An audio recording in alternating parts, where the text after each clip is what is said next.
అందరికీ అందరూ ఎలా ఉన్నారు? నేనైతే చాలా అంటే చాలా బాగున్నాను. ముందుగా మీ అందరికీ కూడా రాఖీ పండుగ శుభాకాంక్షలు అండి. మీరందరూ రాఖీ పండుగ ఎలా జరుపుకున్నారు అనేది నాకు కామెంట్ సెక్షన్లో కామెంట్ చేయండి. నేను మాత్రం రాఖీ పండుగ చాలా అంటే చాలా బాగా జరుపుకున్నాను. నాకు వచ్చేసి ఇద్దరు అబ్బాయిలేనండి. వాళ్ళకు చెల్లెమ్మ ఎవరు లేరు. వాళ్ళకు బాబాయ్ పాప ఉన్నా కానీ వాళ్ళు ఇక్కడ ఉండరు. అయితే మా పిల్లలకు ఫస్ట్ ముందుగా నేనైతే రాఖీ కట్టేసుకొని తర్వాతకి వాళ్ళని అక్కడే వదిలిపెట్టేసి నేను వరంగల్ వచ్చానండి. వరంగల్లో మా అమ్మ వాళ్ళు ఉంటారు. నాకు ఒక తమ్ముడు ఒక అన్నయ్య అండి. వాళ్ళిద్దరికీ కూడా రాఖీ కట్టడానికి నేను వరంగల్ వచ్చాను. వరంగల్లో ఇక్కడ నా అన్నయ్య అయితేనేమో ముందుగా పెద్దోడు కాబట్టి ఫస్ట్ వాడికండి, తర్వాత నాన్నకండి. వీడి చిన్నోడు కాబట్టి మా తమ్ముడికి లాస్ట్ కండి. మా అన్నయ్య కంటే నేను ఒక్కదాన్నే, అన్నయ్య నేను. మా నాన్న కంటే ఒక చెల్లి ఉండేది, కానీ ఆమె 15 సంవత్సరాల క్రితమే చనిపోయింది. ఇక ఆమె ఎలా అంటే కొంచెం ఆరోగ్యం బాగాలేక చనిపోయిందండి. ఆమె చనిపోయిన తర్వాతకి అప్పటి నుంచి మా నాన్నకు చెల్లెనైనా బిడ్డనైనా అమ్మనైనా అన్నీ నేనేనండి.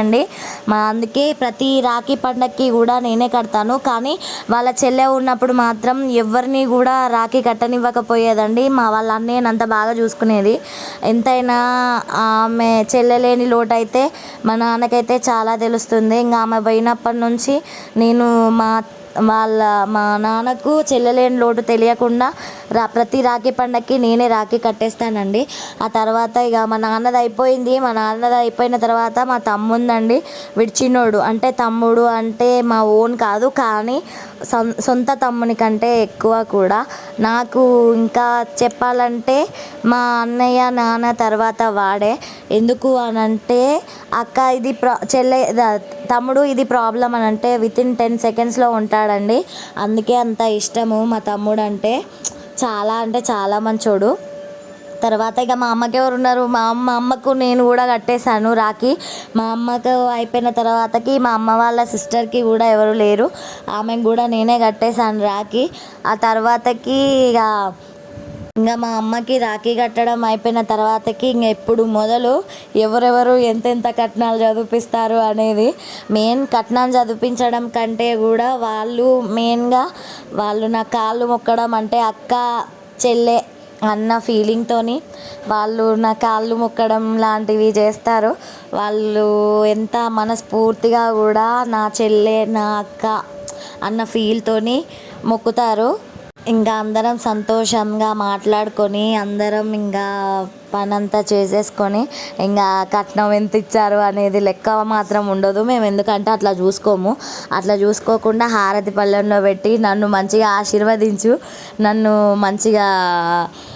నేను మంచిగా బతికేటట్టు, నేను మంచిగా పని చేసుకునేటట్టు ఆశీర్వదించు అనేసి మా అన్నయ్య అడిగాడు. మేము అలాగే చెప్పేశాము. అలా రకంగా పూర్తయిపోయింది మా అన్నయ్యది. నెక్స్ట్ నాన్న వస్తాడు, నాన్నది నెక్స్ట్. మా నాన్న కూడా అసలు వద్దు అంటూ ఉంటే కూడా నువ్వు నా ఒక్కగానొక్క బిడ్డవి అని చెప్పేసి నా కాళ్ళు మొక్కాడు. నేను ఎంత వద్దని చెప్పినా కానీ వినిపించుకోలేదు. నాన్న ఏమొద్దు అన్నా కానీ మొక్కేసాడు. ఇప్పుడు ఇది మా తమ్ముని టైము. ఇంకా వీడు వచ్చిండంటే ఇంకా కథవే.